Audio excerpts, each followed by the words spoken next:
वसुदेवसुतं देवं कंसचाणूरमर्दनं देवकी परमानन्दं कृष्णं वन्दे जगद्गुरु। गुरुर्ब्रह्मा गुरुर्विष्णु गुरुर्देवो महेश्वर गुरुर्साक्षात् परब्रह्म तस्मै श्री गुरुवे नमः। नारायणं नमस्कृत्यं नरं चैव नरोत्तमं देवीं सरस्वतीं व्यासं ततो जयमुदीरये ततो जयमुदीरये। भगवान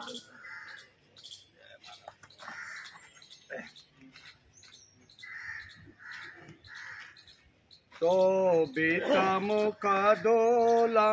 यमुनाकोलं निपट अतोलं सुखदतरं मुखमण्डितरेणु चारितधेनु वादितवेणु मधुरसुरं वल्लभमतिविमलं शुभपदकमलं नखरुषि अमलं तिमिरहरं भजनन्दकुमारं सर्वसुखसारं तत्वविचारं ब्रह्मपरं।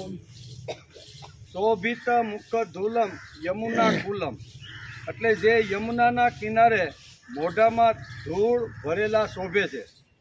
નિપટ અતુલમ સુખદ તરમ જેમની તુલના થઈ શકતી નથી। મુખ મંડિત રેણુ ચારિત ધેનુ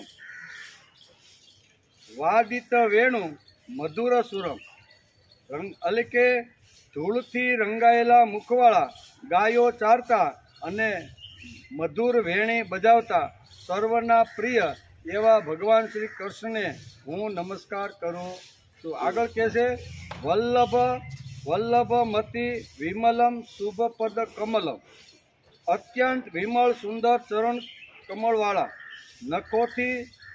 નખોની નિર્મળ કાંતિવાળા અજ્ઞાનાંધકારને દૂર કરવા અજ્ઞાનનો જે અંધકાર હોય એને દૂર કરવાવાળા એવા સમસ્ત સુખોના સારભૂત પરબ્રહ્મ સ્વરૂપ નંદકુમારને તત્વ જાણીને ભજો એમ વલ્લભાચાર્ય પોતાના સ્તોત્રની અંદર કહે છે। આજે શ્રીમદ ભાગવતની શરૂઆત થઈ એનો 204મો દિવસ એટલે 204 દિવસથી આપણે વડલા હેઠે શ્રીમદ ભાગવતની શરૂઆત કરી હતી એમ કરી હતી। એનો આજે કેટલામો 204મો દિવસ છે। છેલ્લે આપણે શનિવારે મળ્યા શુક્રવારે કેમ શનિવારે શુક્રવારે મળ્યા ત્યારે ભગવાન શ્રી કૃષ્ણ અહીંયા કુલયવડ હાથી ચાણૂર અને મુષ્ટિ કંસનો વધ કરી અને માતા પિતાને મળવા માટે આવે છે। માતા પિતાને મળવા માટે આવે છે। માતા પિતા વિચાર કરે છે કે હવે આને યજ્ઞોપવિત આપવાનો સમય થઈ ગયો છે। એ સંસ્કાર હજી બાકી છે। બાકીના તો અહીંયા ગર્ગાચાર્ય અહીંયા ગોકુળની અંદર સુપી રીતે ગૌશાળામાં કીરાતા પણ આ એક યજ્ઞ શું કે યજ્ઞ પવિત્ર સંસ્કાર આપવાનો બાકી છે। તેથી યજ્ઞો પવિત્ર સંસ્કાર એને આપે છે। એનો આપણે શુક્રવારે વિચાર કરતા હતા બરાબર ને। થોડોક વહેલા આપણે બંધ કરવું પડ્યું બરાબર ને થોડુંક મોજ મસ્તી માંડીએ એટલે આપણે હવે એનો આગળ કઈ વાતો છે યજ્ઞોપવિતની આપણે ઘણી બધી વાતો કરી કે જૂના કાળની અંદર વૈદિક કાળની અંદર 4 વર્ણ બ્રાહ્મણ ક્ષત્રિય વૈશ્ય અને શૂદ્ર 4 વર્ણને આવી રીતે યજ્ઞોપવિત આપવામાં આવતી હતી। યજ્ઞોપવિત એટલે જનોય આપણી ભાષામાં કેવું હોય તો દરેક વર્ણને જનોય આપવામાં આવતી હતી। પણ ખાણી પીણી મોજ શોખ કરવાના હિસાબે મારા ઉપર મેં 4 વેદને ધારણ કર્યા હોય, 9 તંતુ અને બ્રહ્મગાંઠ વાળીને ભગવાનને બેસાડ્યા હોય, તો ગમે તેવું વાણી વર્તન ખાઈ શકતો નથી, ગમે તેવું આડોહળું મારું વર્તન હોઈ શકે નહીં. એ જો કરવાનું હોય તો મારે આ જનોઈને કાઢી નાખવી. જો એમ કરી બ્રાહ્મણ સિવાયના બાકીના જે વર્ણના લોકો હતા એ ધીમે ધીમે જનોય છોડવા લાગ્યા. આજના કાળમાં ફક્ત બ્રાહ્મણ જનોય ધારણ કરે છે, એનો પણ આપણે વિચાર કર્યો. યજ્ઞોપવિત શા માટે? યજ્ઞોપવિત ધારણ કરવાથી કઈ કઈ વાતનો વિચાર કરવો પડે એનો આપણે શુક્રવારે વિચાર કરતા હતા. લંગોટી એટલે જીવનમાં ભોગને પ્રાધાન્ય ન આપતા ત્યાગને આપેલું પ્રાધાન્ય. તેથી વસુદેવે નક્કી કરીને ગર્ગાચાર્યને બોલાવી અને યજ્ઞોપવિત સંસ્કાર આપવાની શરૂઆત કરે છે. એમાં જે કાંઈ કર્મકાંડ કરવો પડે એ બધો જ કર્મકાંડ અત્યારે વસુદેવ અહીંયા કરાવે છે. સુખાર્થીની કુતો વિદ્યા, વિદ્યાથીન સુખમ કુતમ. એ આપણે પણ જોયું હતું કે જેને વિદ્યા પ્રાપ્ત કરવાની છે, જ્ઞાન મેળવાનું છે, એને ક્યારેય સુખની અપેક્ષા રાખવાની નહીં. જે સુખની અપેક્ષા રાખી અને અભ્યાસ કરે છે એ ક્યારેય પાસ કે આગળ જઈ શકતો નથી. થોડું ઘણું દુઃખ તો માણસે સહન કરવું જોઈએ. એટલે કે high thinking and simple living. જીવન કેવું છે? સિમ્પલ, સાદું. ને થિંકિંગ એટલે કે વિચારસરણી માણસની મોટી હોવી, એનો પણ આપણે શુક્રવારે વિચાર કર્યો હતો.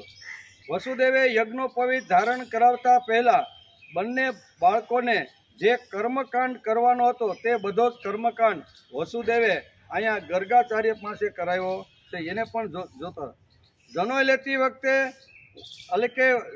એટલે કે કમરે મેખલા બાંધવી પડે છે. મેખલા બંધ એટલે વ્રત બંધન. આ બધા કર્મકાંડ જે વખતે યજ્ઞો, આ મેખલા બંધન શું સમજાવે છે કે જે વખતે યજ્ઞોપવિત જ્યારે 7-8 વર્ષના બાળકને આપવામાં આવે ત્યારે એને મેખલા બંધન બાંધવામાં આવે છે. મેખલા બંધન એટલા માટે કમર કસીને બાંધી રાખવાની છે. સમાજમાં હરી ફરી જાય, કામ કરી, ધંધો નોકરી કરીએ ત્યારે ઘણી બધી અગવડો આવવાની છે, ઘણી બધી આવી રીતની વિટંબના અને વિક્ષેપો આવવાના. એની સામે કમર કસીને ઊભી રહેવાની તૈયારી માણસને હોવી જોઈએ. ગમે તેવા સુખ આવે, ગમે તેવા દુઃખ આવે તો એની સામે ઊભા રહેવાની આ મેખલા બંધન આપને સમજાવે છે. મેખલા બંધન એટલે જિંદગીમાં આવનારી અગવડો સાથે કમર કસીને સંઘર્ષ કરવાની તૈયારી. મેખલા બંધન એટલે જીવનના દેવાસુર સંગ્રામમાં આસુરી વૃત્તિ વિજય ન બની જાય તે માટે સતત જાગૃતિ. આ જાગૃતિ સાથે વસુદેવે ગર્ગાચાર્ય પાસે આ બધો કર્મકાંડ કરાવ્યો છે. દેવાસુર સંપત્તિ વિભાગ્યો. દેવ અને અસુર, આ સમાજની અંદર 2 પ્રકારના માણસો તો રહેવાના ને એક દેવી સંપત્તિનો છે, બીજો આસુરી સંપત્તિનો છે. એટલે દેવાસુર સંપત્તિની અંદર જ્યારે સંઘર્ષ આવે ત્યારે દેવી વિચાર તરફ માણસે વળવાનો પ્રયત્ન કરવો જોઈએ. બટુકના હાથમાંનો દંડ આત્મશાસનનું પ્રતીક છે. આત્મશાસન એ શ્રેષ્ઠ શાસન છે. તેથી ગર્ગાચાર્ય કર્મકાંડ સાથે સાથે આ બધી વાતો સમજાવી છે.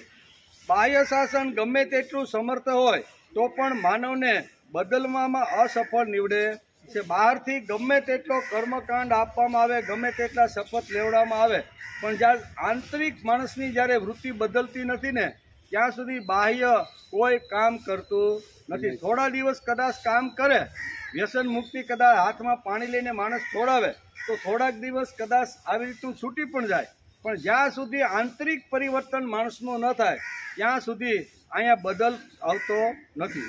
પોતાના હાથે થયેલા અપરાધનો દંડ કાં તો રાજા પોતે જ માગી લેવી એ આત્મશાસનનું જબરજસ્ત ઉદાહરણ ભાગવતની અંદર. અને આપણે કઈ મહાભારત જેણે સાંભળ્યું છે ને આપણે જે વખતે મહાભારતનો અભ્યાસ કરતા હતા તેમાં આ સુંદર આત્મશાસન કેવી રીતનું હોય એ મહાભારતમાં વેદવ્યાસે લખ્યું છે. એમાં શંખ અને લિખિતની 2 વાતો લખી છે શાસ્ત્રકારોએ. પોતાની હાથે થયેલા અપરાધનો દંડ રાજા આપે, ભાઈ આપે કે ન આપે, પણ મારા હાથથી અપરાધ થયો છે તેથી એ અપરાધનો મારે સ્વીકાર કરી લેવો જોઈએ. એમ મહાભારતની અંદર વેદવ્યાસે અહીં શંખ અને લિખિત બંને ભાઈઓનું સુંદર દ્રષ્ટાંત આપ્યું કે બંને ભાઈઓના 2 તપસ્વી હતા, બરોબર, અને બંને ઋષિ હતા. બંને અલગ અલગ પોતાનો આશ્રમ ચલાવતા બેયના આશ્રમ જુદા જુદા. વિદ્યાની પરબ કહેવાય તો વિદ્યાની પરબ આ બંને ભાઈઓએ ખોલી હતી.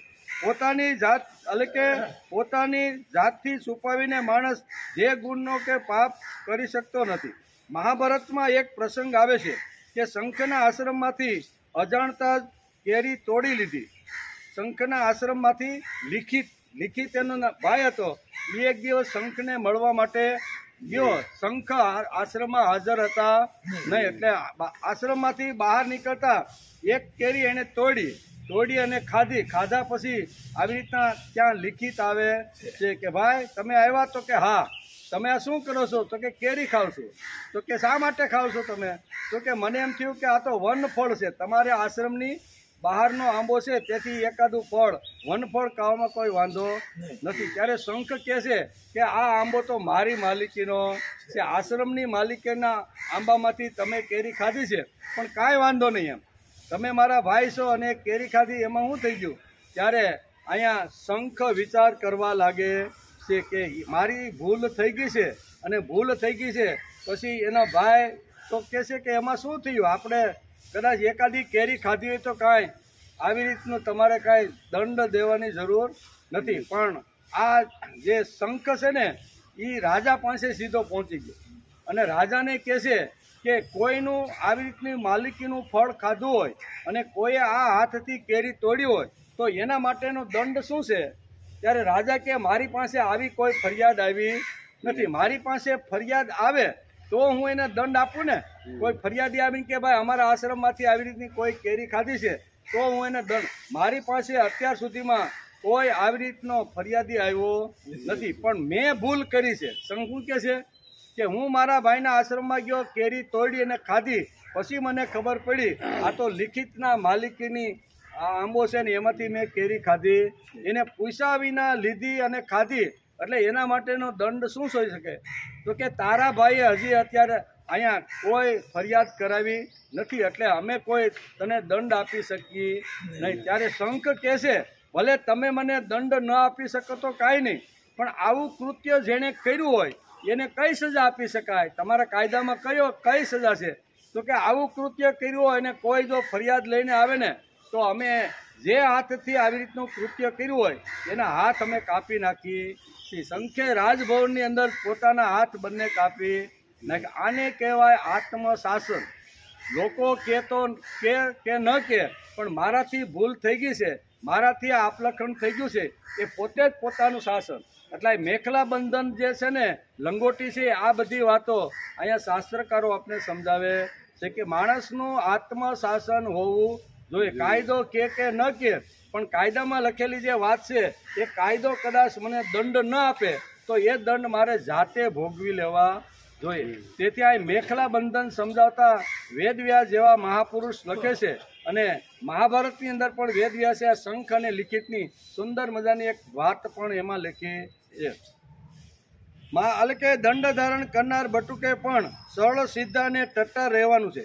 ગમે ત્યાં ગમે તેની પાસે નમવાનું નથી. ગમે ત્યાં ભગવાનને મેં મારા ખભા ઉપર 4 વેદના મંત્રો બોલ્યા, વેદોનો મંત્ર કર્યો, બ્રહ્મની ગાંઠ વાળી, અને બ્રાહ્મણોએ આવી રીતના સુંદર મંત્રો બોલીને જે યજ્ઞોપવિત ધારણ કરી છે, એટલે આ માથું ગમે ત્યાં નમવાનું નથી.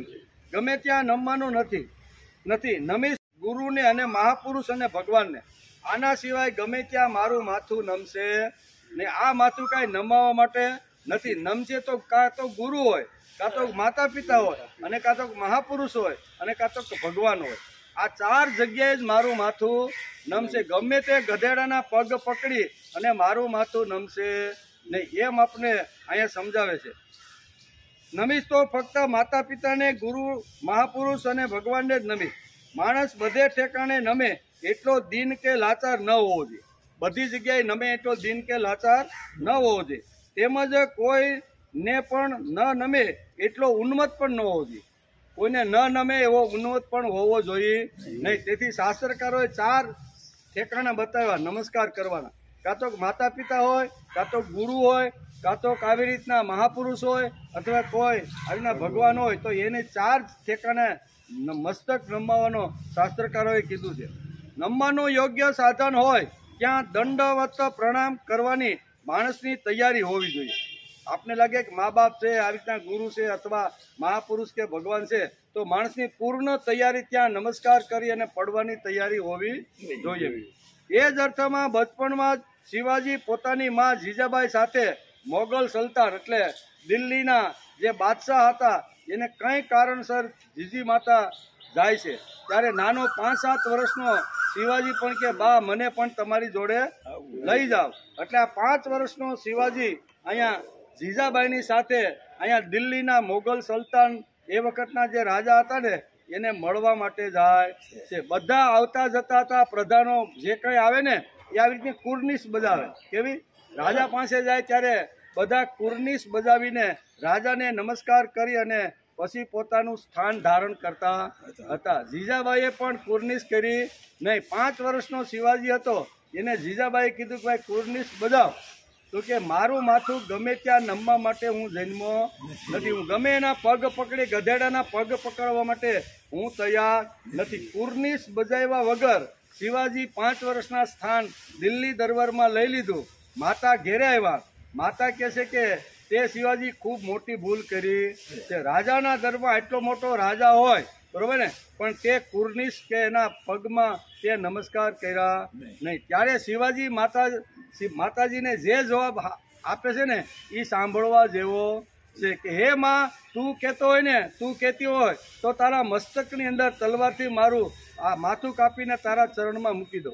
રામદાસ સ્વામી એમ કે શિવાજી તારું મસ્તક મને આપી દે તો એ મસ્તક આપવા માટે હું તૈયાર છું. ભગવાનને પણ જરૂર પડે તો હું મસ્તક આપવા માટે તૈયાર છું. પણ આવા જે સલ્તન, આવા જે મુસલમાન જે રાજા છે, જે હિન્દુઓને મારીને જે મુસલમાન જે બનાવતો રહેલો, કતલઆમ કરતો રહેલો જે ઔરંગઝેબ છે ને, એ ઔરંગઝેબના દિલ્હીમાં કદાચ ગમે એટલી વખત જાવ ને તો મારું માથું આવા લોકોની સામે નમશે નહીં. એટલે આને કહેવાય આવી રીતનું કે મસ્તકની અંદર મેં જે ભગવાનને બેસાડ્યા છે અથવા મારે મસ્તક ગમે ત્યાં નમવા માટે આવી રીતનું જન્મવું. આ બધી વાતો શાસ્ત્રકારો આપણે સમજાવે છે.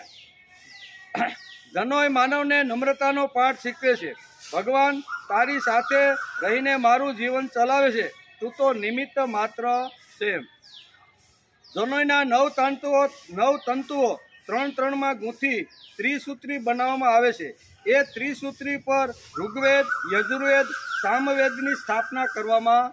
આ કર્મકાંડ એક વાર જો વાંચી લઈને આપણે કે યજ્ઞો પવિત્ર બનાવતી વખતે સૂતરના 9 તાતણા ખભા ઉપર એક આ તાતણા ઉપર ઋગ્વેદ છે, યજુર્વેદ છે અને સામવેદ છે. આ 3 વેદના આવી રીતના સ્થાપન કરવામાં આવે છે. ત્યાર પછી આ ત્રણેયની એક ગાંઠ મારવામાં આવે છે, તેને બ્રહ્મગાંઠ કહેવામાં. એના પછી એક ગાંઠ મારવામાં આવે એને બ્રહ્મગાંઠ કહે છે. ત્યાં અથર્વ વેદની સ્થાપના કરવામાં આવે છે. 4 વેદ થઈ ગયા. 2 તાતણાની અંદર આવા 3 વેદ, એમાં યજુર્વેદ છે, સામવેદ છે અને ઋગ્વેદ છે, અને અથર્વ વેદ છે એને અહીં ગાંઠના રૂપની અંદર અહીંયા બાંધવામાં આવે છે. 4 વેદો મારા ખભા ઉપર હતે મેં ધારણ કર્યા છે, તેથી મારે આડું અવળું કોઈ જગ્યાએ ગમે તેવું વર્તન કરી શકાય નહીં. આ બહુ સરસ રીતે આખો જે કર્મકાંડ છે ને એ બહુ સરસ રીતે સમજાવવાનો પ્રયત્ન કર્યો છે. આ બધી જ વાતો શાસ્ત્રકારોએ લખી છે. જીવનમાં દેવતાઓ સતત જેની સાથે હોય, વેદો જેને માર્ગદર્શન આપતા હોય, તેને અંતિમ એટલે કે અતતિમાં બ્રહ્મનું દર્શન થાય છે. અંતિમમાં બ્રહ્મનું દર્શન થાય છે. જીવનનું પરમ લક્ષ્ય જ બ્રહ્મ છે. આ ત્રિસૂત્રી જ્ઞાન, ભક્તિ અને કર્મનું પ્રતીક છે. ત્રિસૂત્રી આપણે ગળા ઉપર સૂતરના તાતણાથી જે ધારણ કરીએ છીએ, બ્રાહ્મણો એની અંદર કર્મકાંડ કરીને આપણે યજ્ઞોપવિત જ્યારે પહેરાવતા હોય છે ત્યારે એની અંદર જ્ઞાન, કર્મ અને ભક્તિ 3ની વાતો એમાં સમજાવી છે. જ્ઞાન, કર્મ અને ભક્તિ છે. આ બધી જ વાતો ગર્ગાચાર્ય કૃષ્ણ અને બલરામને સમજાવી છે. યજ્ઞોપવિત આપતી વખતે માતા પિતાએ કીધું કે અમારા કન્યાને આવી રીતની યજ્ઞોપવિત આપવાની છે, તો આવી રીતે ગર્ગાચાર્યને બોલાવ્યા છે.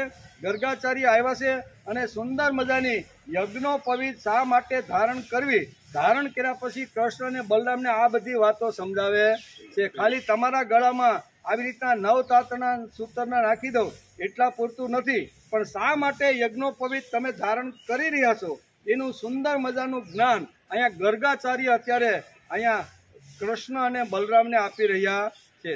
જેના જીવનમાં ત્રણેય વણાય તેને બ્રહ્મની અનુભૂતિ થવાની ને આ જો ખરેખર એ રીતે જીવન જીવવાનો પ્રયત્ન કરે તો બ્રહ્મની અનુભૂતિ થાય જ.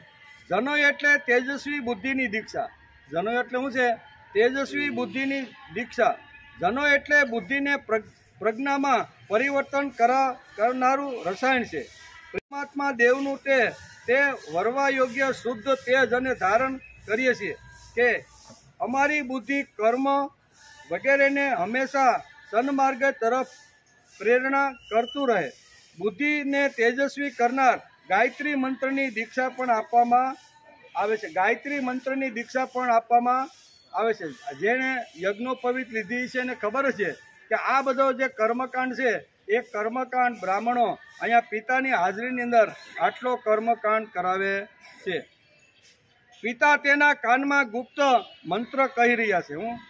જે વખતે આવી રીતની યજ્ઞોપવિત અપાય ને એ વખતે પિતા અહીંયા જ્ઞાનનો ઉપદેશ કરતા અહીંયા ગાયત્રી મંત્ર એ દીકરાના કાનમાં બોલાવી રહ્યા છે. ઓમ ભૂર્ભુવ સ્વઃ તત્સવિતુર્વરેણ્યમ ભર્ગો દેવસ્ય ધીમહિ ધિયો યો નઃ પ્રચોદયાત. આ તેજસ્વી મંત્રની દીક્ષા પિતા એના કાન પાસે આવી અને જે વખતે યજ્ઞોપવિત ધારણ કરવાની હોય તે વખતે આ ગાયત્રી મંત્રનો પણ આવી રીતનો ઘોષ કરવામાં આવે છે. અખિલ બ્રહ્માંડને પ્રેરણા આપનાર. આનો અર્થ શું થાય? ગાયત્રી મંત્રનો અર્થ જો આપણે સમજી લઈએ ને તો રોજ માણસ ગાયત્રી મંત્ર કરતો થઈ જાય. એનું ગુજરાતી થાય છે અખિલ બ્રહ્માંડને પ્રેરણા આપનાર. ઓમ ભૂર્ભુવ સ્વઃ તત્સવિતુર્વરેણ્યમ. એનો અર્થ થાય છે અખિલ બ્રહ્માંડને પ્રેરણા આપનાર જે સૂર્યદેવ છે. કેવા? સૂર્યદેવ છે. અને તેનું સર્વને પ્રિય એવું સર્વશ્રેષ્ઠ અને અવર્ણનીય તેજ છે. એનું તેજ કેવું છે? સર્વશ્રેષ્ઠ છે, વર્ણન કરી ન શકાય એટલું એનું તેજ છે. તેની ઉપાસના કરવી એ અમારું કર્તવ્ય છે. આ મંત્રની અંદર આ માગણી છે કે આવા તેજસ્વી દિવ્ય અને જે ક્યારેય આવી રીતનો માણસને કષ્ટ નથી આપતો એવા સૂર્યદેવની અમે ઉપાસના કરીએ છીએ. જે દેવ આપણી બુદ્ધિ અને જ્ઞાન ભક્તિમાં ઉત્તમ રીતે પ્રેરણાદાયી થાઓ. આ ગાયત્રી મંત્રનો ઉચ્ચાર કરીને બાળકને યજ્ઞોપવિત આપવામાં આવે છે. એટલે સૂર્ય પાસે આ માગણી ઓમ ભૂર્ભુવ સ્વઃ એ સૂર્ય પાસે કરેલી આવી રીતની માગણી છે. એમ કરી અને અહીંયા પિતા સુંદર મજાના કાનની અંદર અહીંયા ગાયત્રી મંત્ર આપીને કૃષ્ણ અને બલરામને આવી દીક્ષા આપી રહ્યા છે. જનો એટલે સંધ્યાની દીક્ષા. પિતૃઓનું તેમજ ઋષિ તર્પણ કરવાનું. આપણને આ વિશ્વમાં લાવનાર તેમજ સંસ્કાર આપનાર પિતૃઓનું ભાવપૂર્વક સ્મરણ કરવું. તેના ઋણમાંથી માણસે મુક્ત થવાનો પ્રયત્ન કરવો જોઈએ. તપસ સ્વાધ્યાય નિરંતર ઋષિઓએ નિસ્વાર્થ ભાવે માનવ જીવન સુખી થાય તે માટે જીવનના પ્રારંભ કાળમાં જેમને સંસ્કારો અને સુવિચારોનું ખાતર મળ્યું છે અને વેદ નિષ્ઠાનો જેમણે જીવનમાં સ્વીકાર કર્યો છે એવા દ્વિજો આજે પોતાની વેદ રક્ષણ પુનર્ઘોષ અત્યારે અહીંયા વસુદેવે જે જગ્યાએ બોલાવ્યા છે ત્યાં બ્રાહ્મણો સાથે અહીંયા આવી રીતનો વેદઘોષ થાય છે. જનોઈ લેતી વખતે માટીને માથે લગાવવામાં આવે. જનોઈનો જે કર્મકાંડ હોય ને તો એ વખતે માટીને માથે લગાડવામાં આવે છે. જે ભૂમિમાં તેઓ જન્મા નાચ્યા કૂદ્યા અને પવિત્ર કામો કર્યા તે માટી મારા માટે પવિત્ર છે. જે માટીની અંદર હું મારો થયો, જે માટીમાં નાચ્યો કૂદ્યો અથવા જે કાંઈ મેં કર્યું છે ને એ માટીના ઘણા ઉપકારો મારી માટે છે. તેથી શાસ્ત્રમાં લખ્યું છે કે મૃતિકે હન્મે પાપમ. શું લખ્યું છે? જે વખતે જનોઈ ધારણ કરવી હોય તો એ વખતે આ મંત્ર બોલાવવામાં આવતો હતો કે મૃતિકે હન્મે પાપમ. હે માટી તું મારા પાપ ધોઈ નાખ. માટી છે એ પાપ ધોવાનું કામ કરે. મારા જે દુષ્કર્મો છે તે ધોઈ નાખ. આમ યજ્ઞોપવિત સંસ્કાર આપતી વખતે ઋષિ એટલે કે ગર્ગાચાર્ય અત્યારે રામ એટલે કે કૃષ્ણ અને બલરામને બંને આ વિચારો આપી રહ્યા છે. ટૂંકમાં જનોઈ લેવી એટલે જીવનનું પરમ લક્ષ્ય નક્કી કરવું. જનોઈ લેવી એટલે જીવનમાં નિયંત્રણ માન્ય કરવું. જનોઈ લેવી એટલે માણસનું નિયંત્રણ, કે મેં આવી રીતના 4 વેદોને મારા શરીર ઉપર ધારણ કર્યા છે, બરોબર. તો જ્ઞાન કર્મ અને ભક્તિ મારા જીવનમાં જેના દ્વારા આવી છે, એથી મારે ઉલટું સુલટું વર્તન કરી શકાય નહીં. એટલે કે દેવો પાસેથી પ્રેરણા અને હિંમતથી હૈયાધારણ લઈ તેજસ્વી જીવન જીવવું. જનો એટલે તેજની ઉપાસના, જનો એટલે વૈદિક જીવનની દીક્ષા, જનો એટલે ઋષિ ઋણની કલ્પના, એટલે કે સ્વકર્તવ્યનું ભાન તેમજ હરિની હાજરીની અનુભૂતિ. આટલી વાતો જનોએ લેતી વખતે ધ્યાનમાં રાખવી જોઈએ. કેટલી વાત છે? જનો એટલે તેજની ઉપાસના, બરોબર. હું કોઈ દિવસ મારું માથું કોઈની સામે નમવા માટે જન્મો નથી. હું જન્મો જ નથી. મારું માથું કાં તો માતા પિતા હોય, ગુરુ હોય, મહાપુરુષ હોય કે ભગવાન હોય, આ 4 થી 5મી જગ્યાએ મારું માથું નમવાનું નથી. વૈદિક જીવનની દીક્ષા, વૈદિક જે વિચારો છે એની દીક્ષા. ઋષિ ઋણની કલ્પના, કે ઋષિઓના અનેક પ્રકારના ઋણો આપણી ઉપર છે, એ ઋણમાંથી બચવા માટે માણસે આ જનોઈ ધારણ કરવી જોઈએ. તેથી જ વેદવ્યાસ જેવા મહાપુરુષે ભાગવત જેવા પવિત્ર ગ્રંથમાં 10મા સ્કંદના 45 અધ્યાયમાં 26મા શ્લોકની અંદર આ યજ્ઞોપવિતની સુંદર વાતો લખી છે, કે યજ્ઞોપવિત શા માટે ધારણ કરવી જોઈએ, એમ અત્યારે અહીં સરસ રીતે સમજાવવાનો પ્રયત્ન કરે છે. પછી આગળ કહે છે, આ પ્રમાણે યાદવોના આચાર્ય ગર્ગાચાર્યજી પાસે સંસ્કાર કરાવીને બલરામજી અને ભગવાન શ્રી કૃષ્ણ બંને ઉપનયન સંસ્કાર દ્વારા ગાયત્રી વ્રતમાં નિષ્ઠાવાન ગર્ગાચાર્ય જેટલા આટલો કર્મકાંડ કરાવી અને બંને બાળકોને જ્યારે આવી રીતના યજ્ઞોપવિત આપી, ત્યારે વેદવ્યાસ લખે છે, સુખદેવજી મહારાજ રાજા પરીક્ષિતને કહે છે કે હવે બંને દ્વિજ બની ગયા છે. શા માટે? કે જ્યાં સુધી યજ્ઞોપવિત ધારણ ન કર્યું હોય ત્યાં સુધી શુદ્રની અંદર આવે છે. એ આપણે શુક્રવારે જોતા હતા. પણ એકવાર આવી રીતના કર્મકાંડ કરી અને યજ્ઞોપવિત ધારણ કરે છે, ત્યારે દ્વિજ એટલે એનો બીજો જન્મ થઈ જાય છે. એટલે કે અહીં દ્વિજ બન્યા છે. હે રાજન, શ્રી બલરામજી અને ભગવાન શ્રી કૃષ્ણ સર્વ વિદ્યાઓનું ઉત્પત્તિ સ્થાન, સર્વજ્ઞ અને જગતના ઈશ્વર હોવા છતાં તેમણે પોતાના સ્વસિદ્ધ નિર્મળ જ્ઞાનને મનુષ્ય લીલાથી છુપાવી રાખ્યું છે. બધું જાણે છે, બધું ઉત્પત્તિ સ્થિતિ અને લય કરવાળા ભગવાન જે શ્રી કૃષ્ણ છે. અહીં વેદવ્યાસ જેવા મહાપુરુષ લખે છે, સુખદેવજી મહારાજ કહે છે કે હે રાજા પરીક્ષિત, ભગવાન શ્રી કૃષ્ણ પોતાનું રૂપ છુપાવી અને આવી રીતના ગર્ગાચાર્ય જેવા મહાપુરુષ પાસેથી પણ એક મનુષ્યને જે કર્મકાંડ કરવો જોઈએ એવો કર્મકાંડ કરીને આ ઉત્પત્તિ સ્થિતિ અને લય કરવાવાળા ભગવાન આવી રીતની યજ્ઞોપવિત ધારણ કરી છે. આમ અત્યારે વેદવ્યાસે લખ્યું છે અને સુખદેવજી મહારાજ કહે છે, હવે તે બંને ગુરુકુળમાં નિવાસ કરવાની ઈચ્છાથી ઉજ્જૈનમાં આવ્યા. ક્યાં? યજ્ઞોપવિત ધારણ થઈ ગઈ, બરોબર. તો યજ્ઞોપવિત ધારણ થાય પછી જ ગુરુ એને જ્ઞાન અથવા વિદ્યા આપી શકે છે. એ આપણે શુક્રવારે જોતા હતા કે જ્યાં સુધી યજ્ઞોપવિત બાળકે ધારણ ન કરી હોય ત્યાં સુધી ગુરુ એને સંસ્કાર કે શિક્ષણ કે વિદ્યા આપી શકતા નથી. તેથી મા બાપે અહીંયા વસુદેવ અને દેવકીએ નક્કી કર્યું કે આ યજ્ઞોપવિત સંસ્કાર પૂર્ણ થયો છે, હવે વિદ્યાદાન તો એને મળવું જ જોઈએ. વિદ્યાની ઉપાસના તો બંને બાળકોએ કરવી જોઈએ. આ જગતની અંદર કયા ઋષિ છે, કયો એવો આશ્રમ છે કે જ્યાં મારા બંને બાળકોને સુંદર મજાનું આવી રીતની વિદ્યા અને જ્ઞાન આપે? એવું વસુદેવ જ્યારે નજર કરે છે ત્યારે એના ધ્યાનની અંદર અત્યારે કોણ આવે છે? ઉજ્જૈનની અંદર બેઠેલા સાંદીપની યાદ આવે છે. કે સાંદીપનીનું તપોવન એવું છે કે જ્યાં મારા બંને બાળકોને સુંદર મજાનું શિક્ષણ, સંસ્કાર અને વિદ્યા સારી રીતે મળશે. આવો વિચાર કરી અને બંને બાળકોને અહીંયા વેદવ્યાસ લખે છે કે એને ઉજ્જૈન તરફ રવાના કરી દીધા, રથમાં બેસાડીને. તે બંને ભાઈઓ વિધિપૂર્વક ગુરુજી પાસે રહેવા લાગ્યા.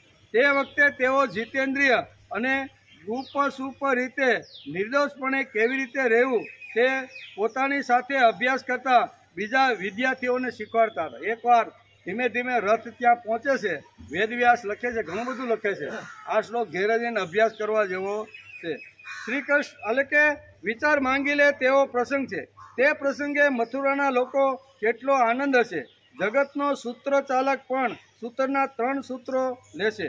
પછી વિદ્યાભ્યાસ માટે તેમને સાંદીપનીના આશ્રમમાં મોકલવાનું વસુદેવ દેવકીએ નક્કી કર્યું છે અને એની તૈયારીઓ પણ થવા લાગી. કોણ જશે, કેટલા વાગે જશે, કયા ઋષિના આશ્રમમાં મોકલવાનો, આ બધું આખી રાત્રિ વિચારસરણી કરી અને બીજે દિવસે સવારમાં બંને બાળકોને તૈયાર કરી અને સાંદીપની ઋષિના આશ્રમમાં મોકલવા એવું એણે નિર્ણય કરી લીધો. યસ્ય નિશ્ચિત વેદા, આ વેદમાં લખ્યું છે, યસ્ય નિશ્ચિત વેદા, તે પણ ગુરુ પાસે જાય છે. ક્ષિપ્રા નદીના કિનારે આવેલા સાંદીપનીના આશ્રમમાં કૃષ્ણ આવવાના સમાચારો વાયુ વેગે પહોંચી ગયા. બધાને ખબર પડી, વાયુ વેગે પહોંચ્યા કે કૃષ્ણ સાંજ સુધીમાં તો અહીંયા આવી મથુરાથી નીકળ્યા છે અને સાંજ સુધીમાં તો અહીંયા આપણા આશ્રમની અંદર આવી જશે. એમાં ઘણા બધા વિદ્યાર્થીઓ અભ્યાસ કરતા હતા. એ બધાને આનંદનો પાર રહ્યો નહીં. એક આવો દિવ્ય તેજસ્વી એક બાળક અમારી સાથે વિદ્યા પ્રાપ્ત કરવા માટે અહીં સાંદીપનીના ઋષિના આશ્રમમાં આવે છે, તેથી એને ખૂબ જ આનંદ થયો. આ સમાચાર સાંભળતા આશ્રમમાં આનંદનું સામ્રાજ્ય સ્થપાઈ ગયું. છોકરાઓ ગાંડા ઘેલા થઈ ગયા અને શ્રી કૃષ્ણની આવવાની રાહ જોવા લાગ્યા. સાંદીપની એટલે કે આચાર્યને તો આખી રાત ઊંઘ ન આવી. સાંદીપનીને ઊંઘ આવી ને કે કેટલું પરાક્રમ, કેટલું 11 વર્ષની અંદર જેણે આટલા મોટા મોટા પરાક્રમો કર્યા છે એવો શિષ્ય મારો બનવાનો છે. એટલે એના આનંદનો પાર રહ્યો નહીં અને આખી રાત એને ઊંઘ આવી ને કે સવાર પડતા જ આવી રીતના કૃષ્ણ આવવાના છે. સાંદીપનીના આચાર્યનો પાર ન રહ્યો. આખી રાત ઊંઘ પણ ન આવી. સવારે વહેલા ઉઠી ધ્યાનમાં બેઠા પણ ધ્યાન લાગે જ નહીં.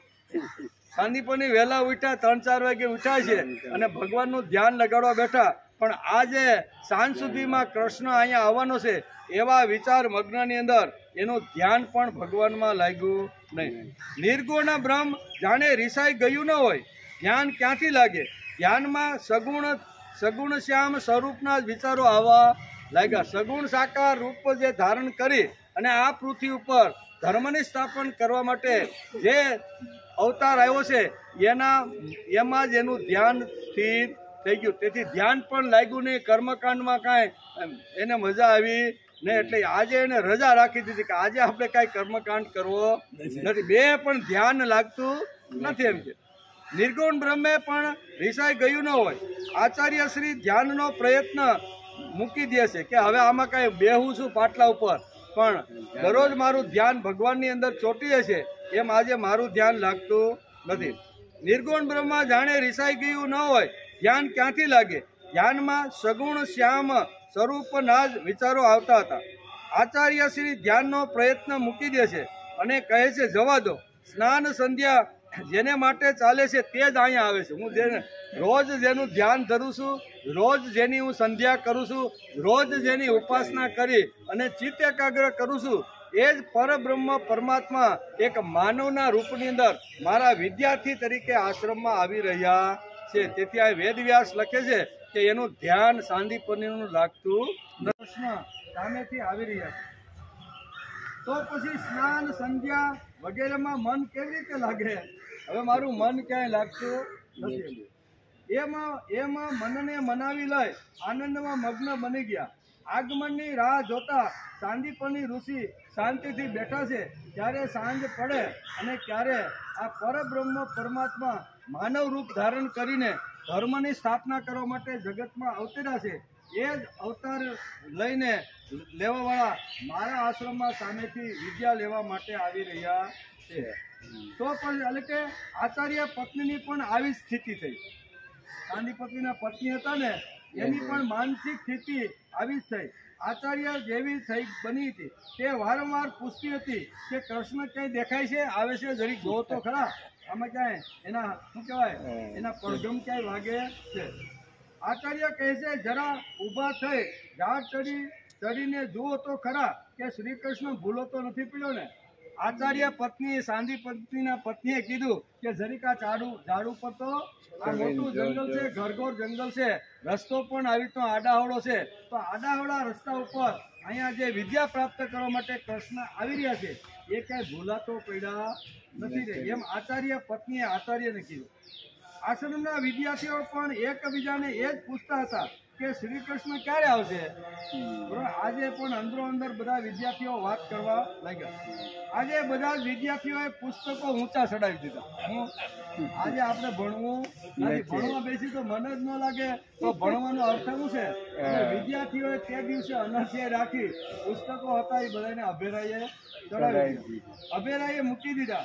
સવારે વહેલા ઉઠીને પાઠ ગોખવાને બદલે શ્રી કૃષ્ણ નામનું રટન કરવા લાગ્યા. રોજ સવારે ગુરુ એને પાઠ ભણાવતા, બરોબર, વેદોના મંત્રોનું ઘૂંટણ કરાવતા હતા, પણ આજે વેદોની અંદર એનું ધ્યાન લાગતું નથી, પાઠમાં એનું મન લાગતું નથી. કદી વિચાર કરે છે કે કૃષ્ણ ક્યારે આવશે, કેટલા વાગે આવશે, શું કરશે.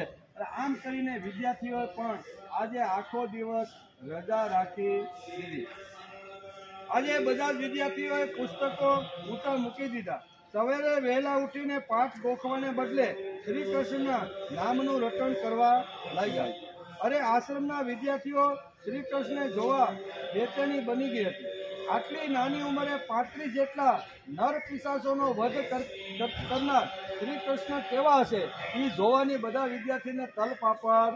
અમારી જ ઉંમરનો કૃષ્ણ અત્યારે અહીંયા આવી રહ્યો છે, તો આટલી ઉંમરની અંદર 11-12 વર્ષની ઉંમરની અંદર 35 જેટલા નર પિશાચોને જેણે એકલે હાથે મારી નાખ્યા છે એ કૃષ્ણ કેવો હશે, એનું રૂપ કેવું હશે, એનું હાલવું ચાલવું બોલવું. એ વહેલું 4 વાગે સ્નાન કરવા માટે જવું પડશે. આમ એક વિદ્યાર્થીએ કીધું, તું ક્ષિપ્રા નદીમાં નાહવા આવીશ તો તને શરદી થઈ જાય. કૃષ્ણને શું કહે છે?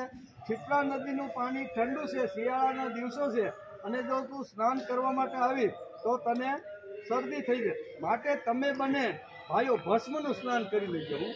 હું કે તમારે બંનેએ ભસ્મનું સ્નાન કરી લેવાનું છે. ગુરુજી પણ કહે છે કે આપતકાળમાં ભસ્મ સ્નાન બરોબર છે.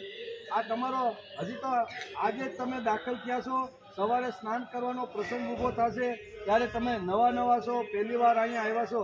અમે તો ઘણા સમયથી અહીંયા છીએ એટલે અમે તો શિપ્રામાં ધુક્કા મારીને અમને બધું કોઠે પડી ગયું છે, પણ તું નવો છો ને ભાઈ, એટલે તારો ભસ્મ સ્નાન કરી લેજે. આમ એક વિદ્યાર્થી અહીંયા કૃષ્ણને આ રીતે સમજાવે છે. પણ એ બાપડાને ક્યાં ખબર હતી કે શ્રી કૃષ્ણ તો યમુનામાં ધુક્કા મારીને આવ્યા. હવે આ સમજાવે છે ક્ષિપ્રા નદીના આ યમુનાના ધરામાં ખૂંદીને આવ્યો છે. હવે એને આ નિખાલસ વિદ્યાર્થીને શું ખબર હોય? પણ એ બાપડાને ક્યાં ખબર હતી કે શ્રી કૃષ્ણ તો યમુના નદીમાં ભૂસકો મારીને જ મોટા થઈને અહીંયા આવ્યા છે. તે વળી ક્ષિપ્રા નદી કે સદીની વાત ક્યાં અમારે?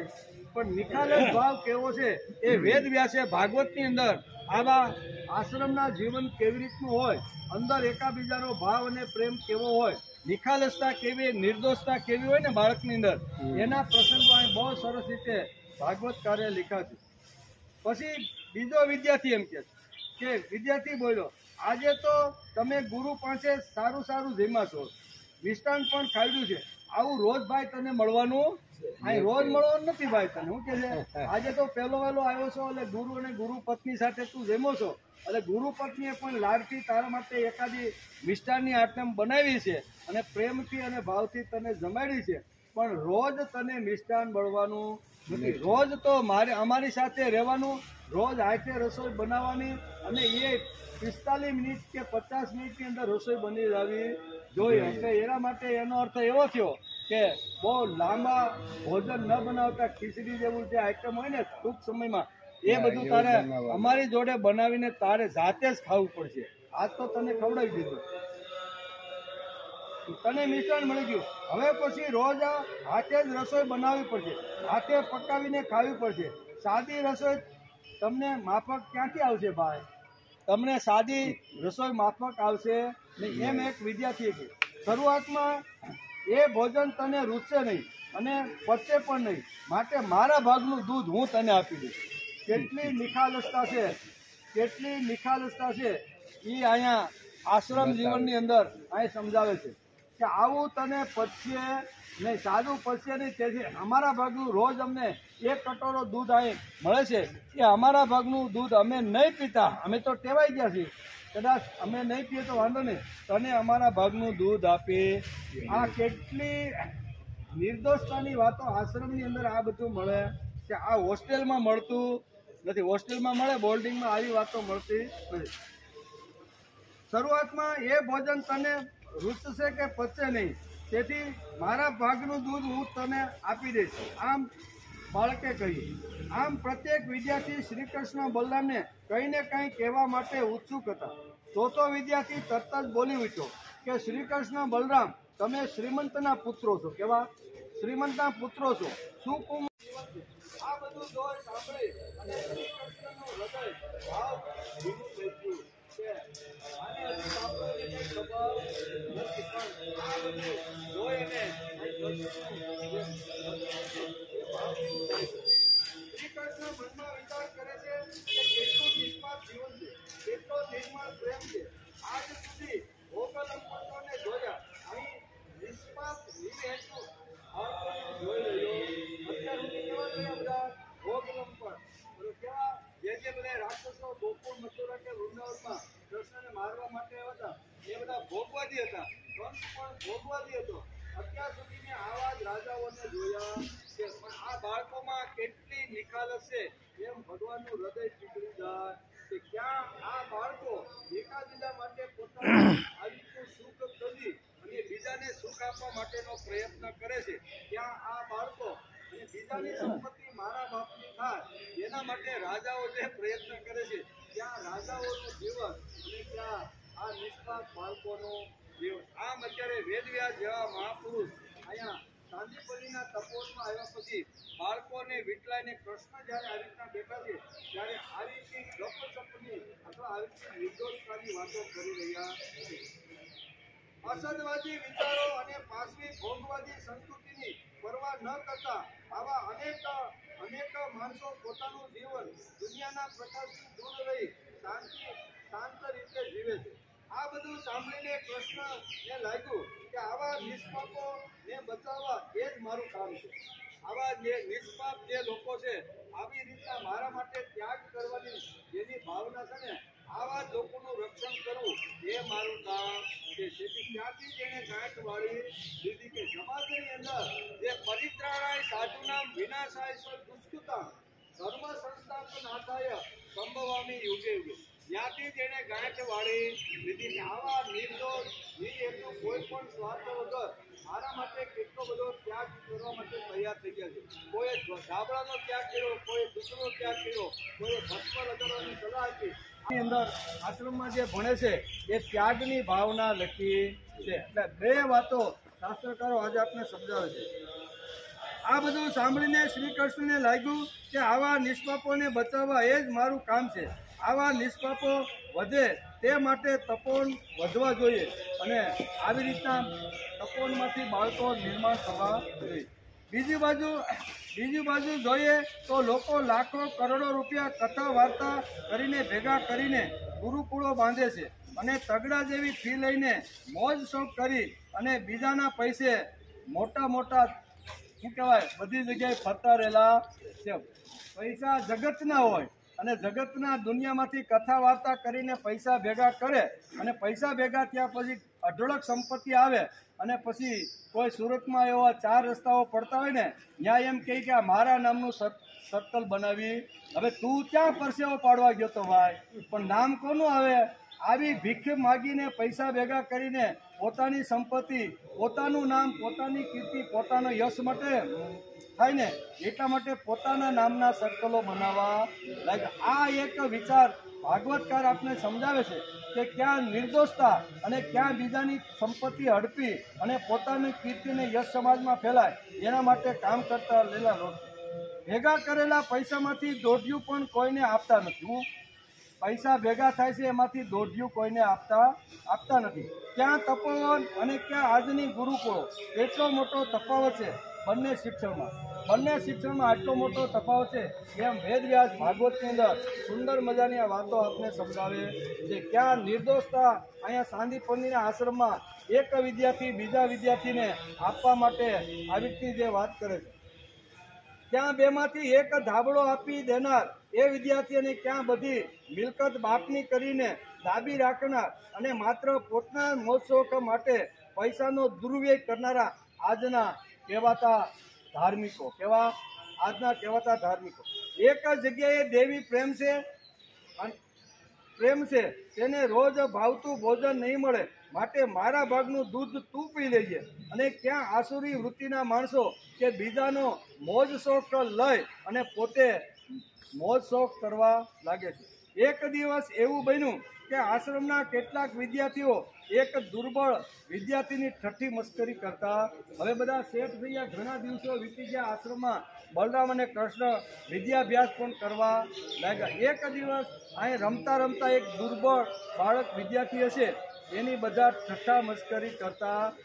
હાથ પગ દોરડીને પેટ ગાગરડી આવું શરીર એકાદા વિદ્યાર્થીનું હશે ને તો બધા વિદ્યાર્થીઓની ઠઠ્ઠા મસ્કરી કરી અને આવી રીતનું કરતા. એક દિવસ એવું બન્યું કે આશ્રમના કેટલાક વિદ્યાર્થીઓ એક દુર્બળ વિદ્યાર્થીની ઠઠ્ઠા મસ્કરી. દુર્બળતા અથવા કંગાલીતા એવું ગુનો છે કાંઈ? આ કદાચ દુબળો રહેતો હશે અથવા એનું શરીર આવી શું કહેવાય ટીચમકડું હશે તો એનો અર્થ એવો નથી કે તમારે એની ઠઠ્ઠા મસ્કરી કરવી. કૃષ્ણ જોઈ ગયા, એ ટોળકી પાસે આવ્યું અને ટોળકીમાં જે ઠઠ્ઠા મસ્કરી કરતા હતા એને કૃષ્ણ આવી રીતના સમજાવે છે કે દુર્બળ રહેવું અથવા વિતવગનું રહેવું એ કાંઈ ગુનો નથી. શ્રી કૃષ્ણે તેમની પાસે જઈને એમને મીઠો ઠપકો આપ્યો. તમે બધા શું કરી રહ્યા છો? દુર્બળતા અથવા કંગાલિયત એ શું ગુનો છે? આચાર્ય આ વાત સાંભળી ગયા. કહેવાય સાંદીપનીની ત્યાં ફરતા આટો મારવા નીકળ્યા છે એના કાને આ વાત સંભળાણી. એમને નિરાશ થઈ ગઈ. સાંદીપની એક નિરાંતનો દમ થયો. આચાર્ય આ વાત સાંભળતા હતા. તેમણે નિરાંતનો દમ લીધો. મનમાં બોલ્યા કે મારો અડધો બોજો હળવો, મારે જે કામ હું જે કરું છું ને એ મારો બોજો હળવો થઈ ગયો. આશ્રમની બધી વ્યવસ્થાનો ભાર સાંદીપની એ કૃષ્ણને સોંપી દીધો. પોતે કેવળ ભણાવવાની જવાબદારી સંભાળી. બાકી નાના મોટા વ્યવહાર કરવાનો હોય, દાખલા લેવા જવાનો હોય કે કોઈ પણ વ્યવહારિક વસ્તુ હોય ને તો એ કૃષ્ણને બધી સોંપી દીધી. આશ્રમની બધી જ વ્યવસ્થાનો ભાગ કૃષ્ણ ઉપર સાંદીપનીએ મૂકી દીધો. એક વખત કોઈ એક પ્રસંગે બધી વ્યવસ્થા સોંપી ગુરુ બહાર ગામ ગયા. સાંજનો સમય થઈ ગયો હતો. રસોઈ બની ન હતી, લાકડા ખલાસ થઈ ગયા. આવો એક પ્રસંગ બહુ સરસ રીતે વર્ણવ્યો છે. બીજા વિદ્યાર્થીઓએ કહ્યું કે અમે લાકડા લેવા જઈએ. ત્યારે શ્રી કૃષ્ણ કહે છે કે આશ્રમનો કારભાર ગુરુએ મને સોંપ્યો છે, જવાબદારી મારી છે તમને ખવડાવવાની. એટલે તમારે લાકડા લેવા જવા માટે નથી, લાકડા તો હું જ લેવા માટે જઈશ. આશ્રમનો કારભાર ચલાવવાની જવાબદારી ગુરુએ મારા ઉપર સોંપી છે, તમારે જવાની જરૂર નથી, હું જ જઈશ. ગાયતાઓ પિતો અસ્મમ ભક્ત્યા દેવાદિદે પતે. સુંદર મજાનું વર્ણન કરતા અત્યારે ભાગવતકાર વેદવ્યાસ લખે છે અને સુખદેવજી મહારાજ રાજા પરીક્ષિતને કહે છે કે હે રાજા, હવે તે બંને ગુરુકુળમાં નિવાસ કરવાની ઈચ્છાથી ઉજ્જૈનમાં કશ્યપ ગોત્રી સાંદીપની મુનિને પાસે ગયા છે. તે બંને ભાઈ વિધિપૂર્વક ગુરુજી પાસે રહેવા લાગ્યા. તે વખતે તેઓ જીતેન્દ્રિય બની ગુરુ સમીપ નિર્દોષપણે કેવી રીતે રહેવું તે તેમની સાથે અભ્યાસ કરતા બીજા વિદ્યાર્થીઓને પણ શીખવાડવા લાગ્યા. ગુરુએ કીધું કે મારો અડધો ભાળ હળવો થઈ ગયો છે. એક આવી રીતના નિર્દોષ અને ટીચમકડી બાળકની જ્યારે બધા સાથે મળીને જ્યારે ઠઠ્ઠા મસ્કરી કરતા હતા, કૃષ્ણએ એને સમજાવ્યું કે ભાઈ દુબળું રહેવું અથવા આવી રીતનું સંપત્તિ વગર રહેવું એ કાંઈ ગુનો નથી. એમ કરીને જ્યારે સમજાવતા હતા ત્યારે ગુરુએ કીધું કે મારો અડધો ભાળ હળવો થઈ ગયો. હવે મારે ફક્ત તમને બધાને અભ્યાસ કરવામાં જ મારે ધ્યાન આપવાનું છે. હવે મારે કોઈ શું કહેવાય આશ્રમની કોઈ નાની મોટી જવાબદારી મારે હવે સંભાળવાની નથી. એમ કરી અને કૃષ્ણ ઉપર અહીંયા આશ્રમની તમામ બાકીની બધી જે જવાબદારીઓ હતી એ કૃષ્ણ ઉપર અત્યારે સાંદીપની મૂકી દે છે. અને સાંદીપની કહે છે હવે તો ફક્ત મારે અભ્યાસ કરાવો, બાળકોને અભ્યાસમાં જ મારે ધ્યાન આપવું જોઈએ, એમ કરીને અભ્યાસની શરૂઆત કરે છે. તે બંને ભાઈઓ વિધિપૂર્વક ગુરુજી પાસે રહેવા લાગ્યા. તે વખતે તેઓ જીતેન્દ્રિય અને ગુરુ સમીપે નિર્દોષપણે કેવી રીતે રહેવું તે પોતાની સાથે અભ્યાસ કરતા બીજા વિદ્યાર્થીઓને પણ શીખવાડતા હતા. તેઓ ગુરુવરની શુદ્ધ ભાવે ઈષ્ટદેવ જેવી સેવા કરવા લાગ્યા. તેમની સેવાથી ગુરુજી તે બંને ભાઈઓ પર બહુ પ્રસન્ન થયા અને તેમણે સહ્ય શાસ્ત્રો અને ઉપનિષદો સહિત સંપૂર્ણ વેદોનો અભ્યાસ કરાવ્યો. ગુરુજીએ શું કીધું? જે ષડશાસ્ત્ર છે તે અને વેદો અને ઉપનિષદ છે તે અને 64 જે કલાઓ છે એ બધી જ 64 કલાઓનો અભ્યાસ કરાવવાની શરૂઆત સાંદીપનીએ બંને બાળકોને કરી. તેમની સેવાથી ગુરુજી તે બંને ભાઈઓ પર બહુ પ્રસન્ન થયા. તેમણે તેમને સહ્ય શાસ્ત્રો અને ઉપનિષદો સહિત સંપૂર્ણ વેદો ભણાવ્યા. એ સિવાય મંત્રો અને દેવતાઓના જ્ઞાન સાથે ધનુર્વેદ, મનુસ્મૃતિ વગેરે ધર્મશાસ્ત્રો, મીમાંસા વગેરે વેદોનું તાત્પર્ય બતાવનાર શાસ્ત્રો, તર્ક વિદ્યા, ન્યાયશાસ્ત્ર વગેરે પણ ભણાવ્યા. જેટલા શાસ્ત્ર ઉપલબ્ધ હતા એ બધા સાંદીપનીએ અહીંયા કૃષ્ણ અને બલરામને ભણાવવાની શરૂઆત કરી. સાથે સાથે સંધિ, વિગ્રહ, યાન, આસન, દ્વૈત અને આશ્રય આ 6 વેદોથી યુક્ત રાજનીતિનો પણ અભ્યાસ કરાયો. કે મોટા થવાના છે, રાજનીતિ ઘણી બધી કરવાના છે, એટલે રાજનીતિ કેવી રીતની કરવાની ને એ બધો અભ્યાસ પણ સાંદીપનીએ પોતાના આશ્રમની અંદર આ બંને ભાઈઓને કરાયો. હે રાજા પરીક્ષિત, ભગવાન શ્રી કૃષ્ણ અને બલરામ બધી વિદ્યાઓમાં પ્રવર્તક છે. અત્યારે માત્ર શ્રેષ્ઠ મનુષ્ય જેવો વ્યવહાર કરતા રહીને તેઓ અધ્યયન કરી રહ્યા હતા. તેમણે માત્ર ગુરુજીના એક જ વાર કહેવાથી બધી વિદ્યાઓ શીખી લીધી. એક પાઠી હતા. કેવા? ગુરુજી બોલતા જાય ને સાઈ સૂસની જેમ કૃષ્ણ એ વિદ્યાને ગ્રહણ કરતા જાય. એ એક પાઠી જ હતા. આપણી જેમ દ્વિપાઠી, ત્રિપાઠી કે કેટલી પાઠી હોય આપણું કાંઈ નક્કી નહીં. એકની એક વાત, એકનો એક શ્લોક વારંવાર આપણે અનેક વાર વાગોળી છીએ, છતાં આપણે કંઠસ્થ થતો નથી. અહીંયા વેદવ્યાસ જેવા મહાપુરુષ લખે છે અને રાજા પરીક્ષિતને સુખદેવજી મહારાજ કહે છે કે આવી રીતના તપોવનમાં આવ્યા પછી, આશ્રમમાં આવ્યા પછી ગુરુ સંપૂર્ણ શાસ્ત્ર જે કાંઈ બધા શાસ્ત્રો હતો એનો ઊંડોથી અભ્યાસ અહીંયા શું કહેવાય કૃષ્ણને શીખવાડે છે. કૃષ્ણ સાઈ સુસની જેમ જે ગુરુના મુખારવિંદમાંથી આવે છે, એક જ વાર આવે એ બધું એને યાદ અને કંઠસ્થ રહી જાય છે. એમ રાજા પરીક્ષિત, હે રાજા પરીક્ષિત, ભગવાન શ્રી કૃષ્ણ અને બલરામ બધી વિદ્યાઓના પ્રવર્તક છે. અત્યારે માત્ર શ્રેષ્ઠ પુરુષો જેવો વ્યવહાર કરતા રહીને તેઓ અધ્યયન કરી રહ્યા હતા.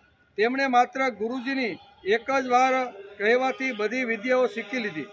માત્ર 64 દિવસમાં સંયમ શિરોમણી બંને ભાઈઓએ 64 કળાનું જ્ઞાન મેળવી લીધું. ભાગવતકાર વેદવ્યાસ લખે છે કે ભગવાન કૃષ્ણ સાંદીપનીના આશ્રમમાં કેટલા દિવસ રહ્યા? તો કે 64 દિવસ. 64 દિવસની અંદર બધું જે કે વેદ છે, ઉપનિષદ છે, આવી રીતના ઉપશાસ્ત્રો જે કાંઈ બધું હતું, મનુસ્મૃતિ સહિત બધું જ જ્ઞાન એણે 64 દિવસની અંદર મેળવી લીધું. 64 પ્રકારની જે કળાઓ છે ને એ કળાઓ પણ શીખવી લીધી. આ કે 14 વિદ્યા છે એ જીવન જીવવા માટે છે અને 64 કળા છે એ આપણે આજીવિકા મેળવવા માટેની 64 કળા છે. એ 64 કળામાંથી કોઈ પણ એક કળા માણસ લઈ અને પોતાનો વ્યવહાર જીવન જીવી શકે છે, આજીવિકા મેળવી શકે છે. 64 કળાનું વર્ણન પણ ભાગવતકાર વેદવ્યાસે ભાગવતમાં લખ્યું છે. કેટલી કળા છે? 64 કળા વાંચવી છે ને બધી, કેટલી કળા છે 64 કળામાં લખી છે. 64 કળાઓ છે એ મુજબ પહેલું છે સંગીત કલા. કેવી? સંગીત કલા. બીજું છે વાદ્ય, એટલે જાતના વાજિંત્રો વગાડવા. પછી નૃત્ય, નાટ્ય, ચિત્રકામ, ઉત્તમ આકૃતિઓ બનાવી. પછી ચોખાના કે પુષ્પના સાથિયા વગેરે પૂજાના ઉપહારની રચના કરવી. આપણે નથી ચોખાના હાથિયા બનાવી જ ને આપણે, એની કરવી. પછી પુષ્પોની સૈયા બનાવી. દાંત, વસ્ત્ર અને શરીરના યોગોને રંગવા. પછી લાદી એટલે કે લાદી ઉપર મણી જડવા. સૈયા રચના, જળ પર બંધ બાંધવો. આ બધી 64 કળામાં આવે છે. આ 64 કળામાંથી એકાદી કળા લઈ અને માણસ 100 વર્ષ સુધી જીવે ત્યાં સુધી આજીવિકા એમાંથી એકાદી કળા લઈ અને જીવન નિર્વાહ માટે ઉપાડીને કરી શકે છે. 14 વિદ્યા શા માટે છે? તો કે 14 વિદ્યા જીવવા માટે છે. અને આમાંથી કોઈ પણ એકાદી કળા માણસ લઈ અને પોતાનું ગુજરાન ચલાવી શકે છે. જળ ઉપર બંધ બાંધો એ પણ એક કળા છે. આપણા જેવો જો કદાચ બાંધવા માટે જાય ને તો પાણી આવતા પહેલાં પાલ તૂટી જાય, બરાબર ને? પણ એનું વિજ્ઞાન આખું બધું છે, એનું સાયન્સ છે આખું બધું, બરાબર ને? કેટલું સ્ટીલ જોઈએ, કેટલું ઊંડું જવું જોઈએ અને કેટલો પ્રવાહ આવે છે ને કેવી રીતનું અટકાવી શકાય એનું અગાઉથી બધું આયોજન કરવામાં આવે તો જ એ બંધ ટકે.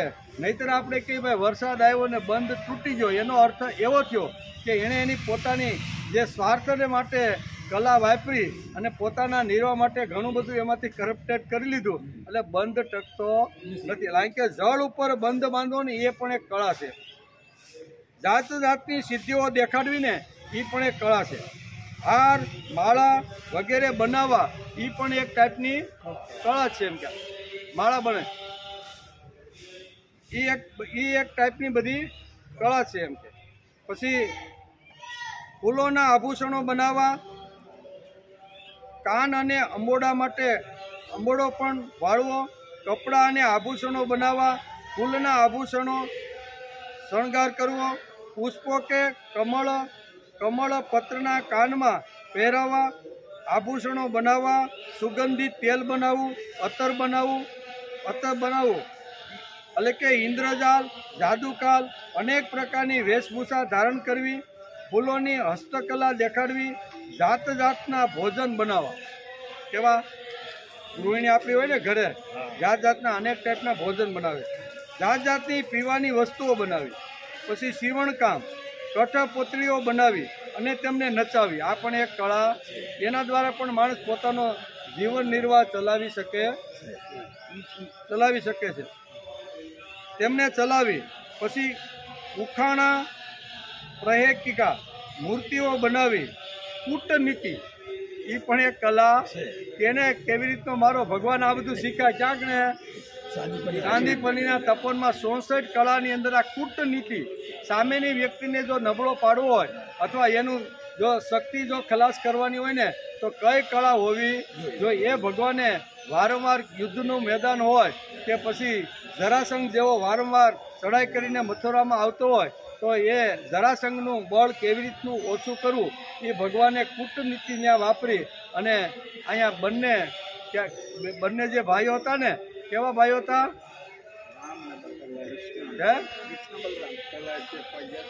હા, કાંઈ નહીં, ભૂલી ગયો અટલ.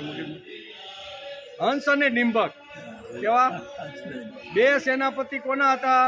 જરાસંઘના. અને જરાસંઘના એ બે હંસ અને ડિંબક નામના બે સેનાપતિ હતા ને, એ જ્યાં સુધી મથુરામાં હોય અને લડાઈ ચાલુ હોય ને ત્યાં સુધી એ લડાઈમાં એને કોઈ જીતી શકે નહીં. આવા હતા. પણ કૃષ્ણ ભગવાને કૂટનીતિથી 17 વખત જરાસંઘે જે મથુરા ઉપર જે આક્રમણ કર્યું ને એ આક્રમણ ટાળી દીધું. કારણ શું છે કે સાંદીપનીના ઋષિના આશ્રમમાંથી એક કૂટનીતિ શીખીને કલા શીખીને આવ્યા હતા. આ 64 પ્રકારની જે કળા છે એ ભગવાને 64 દિવસમાં પ્રાપ્ત કરી લીધી. એ ઉપરાંત જે 4 વેદો છે અને એના જે 6 ઉપવેદો જે અંગો છે તે 14 જે આવી રીતની વિદ્યાઓ છે તે મનુસ્મૃતિ વગેરે બધું જ જે કાંઈ શાસ્ત્રોનો જે અભ્યાસ હતો ને એમણે 64 દિવસમાં અહીંયા પૂર્ણ કરી લીધો એવો ભાગવતકાર વેદવ્યાસ લખે છે.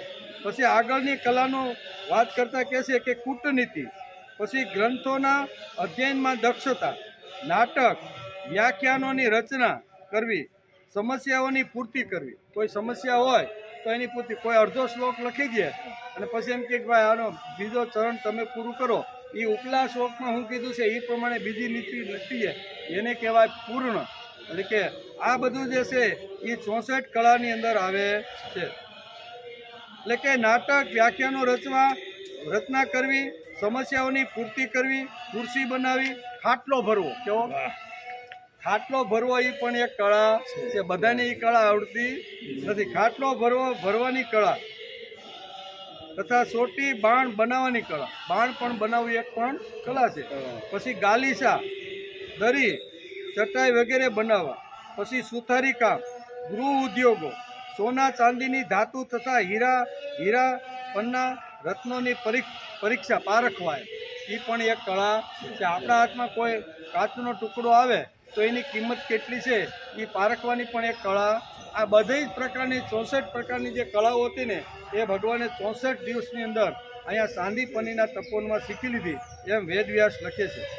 વૃક્ષોની માવજત કરવી ભાઈ એ પણ એક કળા છે. કયું વૃક્ષ નમી ગયું છે, કયાને ઓથની જરૂર છે, કેને પાણીની જરૂર છે, કેનું મૂળિયું બહાર આવી ગયું છે, કેટલી માટી નાખીને એને સમો, આ બધી છે ને એક કળા ભગવાને આવી રીતની માણસની અંદર મૂકેલી છે. વૃક્ષોની માવજત કરવી ઘેટા મરઘા લડાવવાની કળા. કેવો ઘેટા અને મરઘા લડાવવાની એક પણ કળા છે. એક બાજુ ઘેટા હોય ને બીજી બાજુ મરઘા હોય તો એ બેને કેમ લડાવવાને એ પણ એક કળા છે. પોપટ મેનાની ભાષા બોલવી એની પણ એક કળા છે.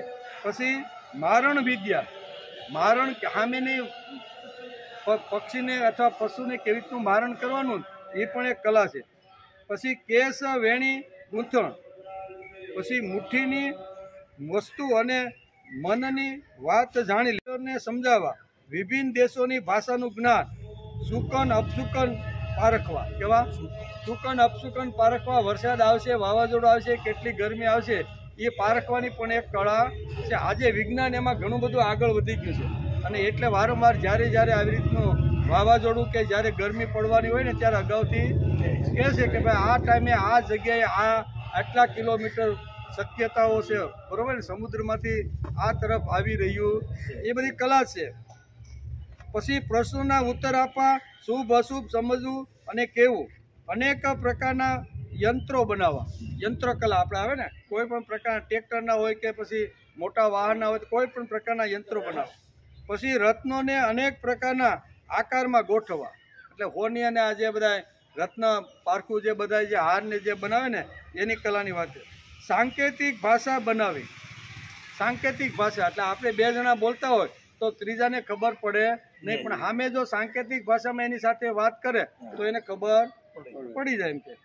પછી મનોવિજ્ઞાન કલા, નવા શબ્દોના અર્થ શોધવા તથા શબ્દો શોધવા, દૂર રહેલા મનુષ્ય અથવા વસ્તુનું આકર્ષણ, સલ વિદ્યાથી કામ બનાવી લેવું, સઘળા કોષોનું જ્ઞાન, સમસ્ત શબ્દોનું જ્ઞાન, શસ્ત્ર ગોપલન જ્ઞાન. પછી દ્યુત ક્રીડા એ પણ એક કળા છે. દ્યુત ક્રીડી એ સારી રીતે કોઈને જાણી હતી મહાભારતમાં શકુની મહારાજ, બરાબર ને, એને દ્યુત ક્રીડાનો બહુ સારો અભ્યાસ કર્યો હતો. પછી વસ્તુનું આકર્ષણ કરવું, બાળકોની રમતો, મંત્ર વિદ્યા, વિજય પ્રાપ્ત કરાવનાર વિદ્યા અને 64મી કળા છે વેતાલ વગેરે વશ કરવાની વિદ્યા. આ 64 અહીંયા કલાની વાત અત્યારે ભાગવતકાર વેદવ્યાસે લખી છે કે 64 કળા, 14 વિદ્યા અને 4 વેદો અને એના 6 ઉપવેદો અને મનુસ્મૃતિ સહિત બધાએ જે કાંઈ કૂટનીતિના જે કાંઈ શાસ્ત્રોમાં જે કાંઈ વસ્તુ હતી બધી જ વસ્તુ અહીંયા 64 દિવસમાં ભગવાને શીખી લીધી એવું ભાગવતકાર વેદવ્યાસ લખે છે.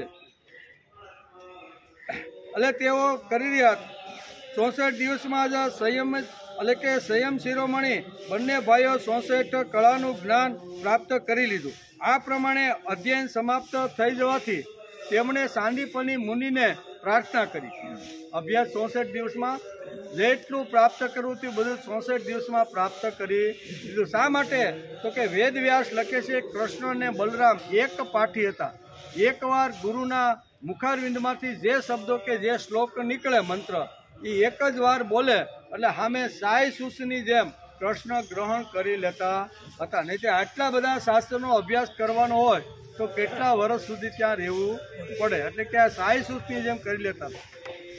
આપની ઈચ્છા હોય તે ગુરુ દક્ષિણા માગો. બંને ભાઈઓ 64 દિવસ પૂરા થયા, હવે કુટિયાની અંદર ગુરુ અને ગુરુ પક્ષી બંને બેઠા હતા કે હવે તમે અમને સુંદર મજાનું જ્ઞાન, સુંદર મજાનો અભ્યાસ કરાવ્યો. દુનિયાની બધી જે કાંઈ કલાઓ હતી એ બધી જ કલાઓ તમે અમને સારી રીતે સમજાવી છે.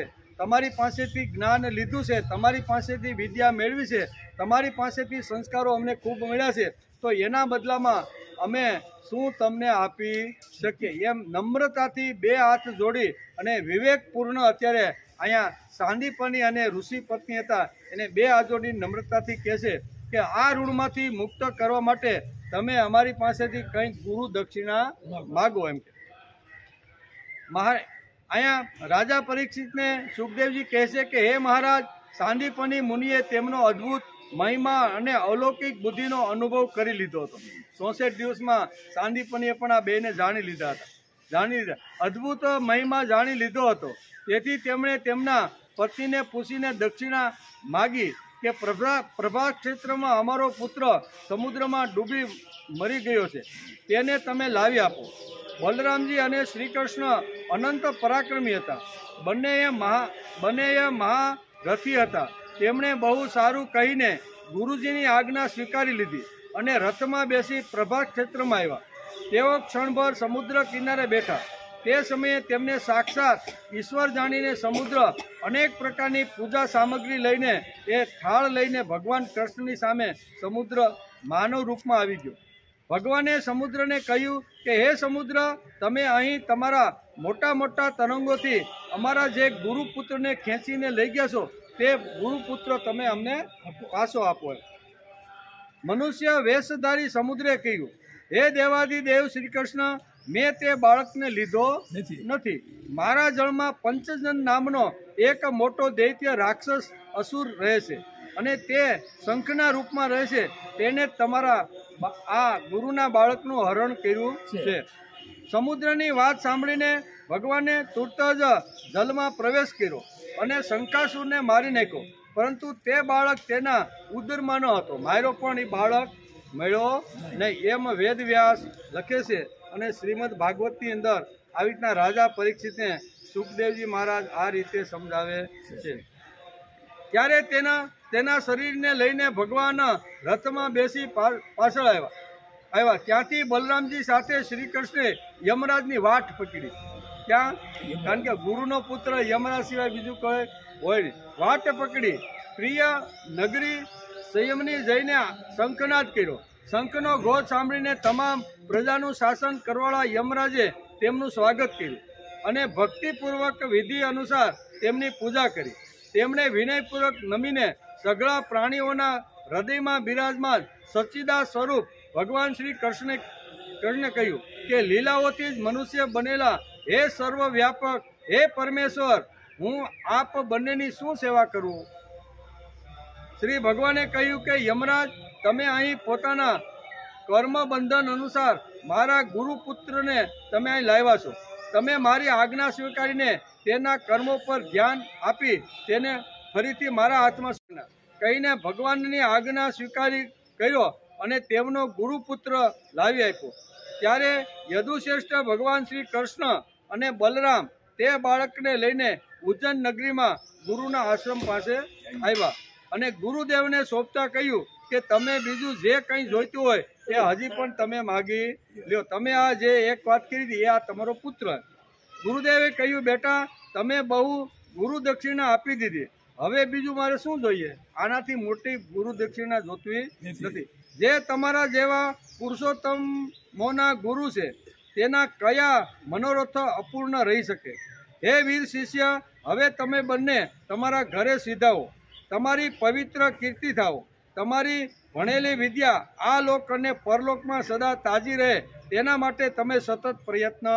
અહીંયાથી તમે જે 64 કળા 14 વિદ્યા અને 4 ઉપનિષદ શું કહેવાય 4 વેદોનો જે અભ્યાસ કર્યો છે ને એ સંપૂર્ણ જગતની અંદર તમે લઈ જાઓ અને આ વેદોનો તમે પ્રકાશ દરેક માનવ ઉપર તમે કરો. આ જ મારી ગુરુ દક્ષિણા છે. હે રાજા પરીક્ષિત, પછી ગુરુજીની આજ્ઞા લઈને વાયુ સમાન વેગવાળા અને મેઘ જેવી ગર્જના કરતા રથમાં બેસી બંને ભાઈઓ મથુરા પધાર્યા. મથુરાના પ્રજાજનો ઘણા દિવસથી શ્રી કૃષ્ણ અને બલરામજીને જોઈ શક્યા નહોતા, તેથી દુઃખી થઈ ગયા હતા. હવે તેમને આવેલા જોઈને બધા જ પરમાનંદમાં મગ્ન થઈ ગયા. જાણે ખોવાઈ ગયેલું ધન પાછું મળી ગયું હોય તેવું મથુરાની પ્રજાને થવા લાગ્યું. ઇતિ શ્રીમદ ભાગવતે મહાપુરાણે પારમહંસ્યા સંહિતાયા દશમ સ્કંદે પૂર્વાર્ધે ગુરુપુત્રા નયન નામ પંચસત્વા શિરોધ્યાય 10મા સ્કંદના પૂર્વાર્ધ અંતર્ગત ગુરુપુત્ર નયન નામનો 45મો અધ્યાય સમાપ્ત થયો। 45મા અધ્યાયની અંદર 2 પ્રસંગો ભાગવતકાર વેદવ્યાસે લખ્યા છે। 2માં મથુરાની અંદર જ્યારે માતા પિતાને જેલમાંથી મુક્ત કર્યા, માતા પિતા કહેવાને યજ્ઞોપવિત આપવી જોઈએ, તેથી એનો સુંદર મજાનો યજ્ઞોપવિત સંસ્કાર કર્યો અને યજ્ઞોપવિત સંસ્કાર કરી અને સાંદીપનીના તપોની અંદર બંને બાળકોને મોકલે છે। 2 પ્રસંગો વેદવ્યાસે અહીંયા સ્કંદ 10 અને અધ્યાય 45ની અંદર 50 શ્લોકની અંદર સુંદર મજાનું વર્ણન કર્યું છે। આપણી બુદ્ધિ અનુસાર આ શ્લોકોને આપણે સમજવાનો પ્રયત્ન કર્યો છે। તેથી આ શું કહેવાય 45મા અધ્યાયને આપણે નમસ્કાર। આવતીકાલે આપણે આવશું ત્યારે 46મો અધ્યાય અને ઉદ્ધવજીની વ્રજ યાત્રા। ઉદ્ધવજીને મોકલે જરીક જીયાવો તો ખરા, બરોબર ને? કેમ થાય છે વ્રજમાં તો તમે જાઓ તો ગોપીઓ એનો બરોબરનો શું કહેવાય એનું અભિમાન ઉતારી, એ પ્રસંગ બહુ સરસ બે દિવસે લખ્યો છે, પણ એનો વિચાર આવતીકાલે, આજે આપણો ટાઈમ પૂરો થઈ ગયો, બરોબર ને? એટલે આવતીકાલે આપણે આવવાના છીએ। કેવો બીજું લ્યો।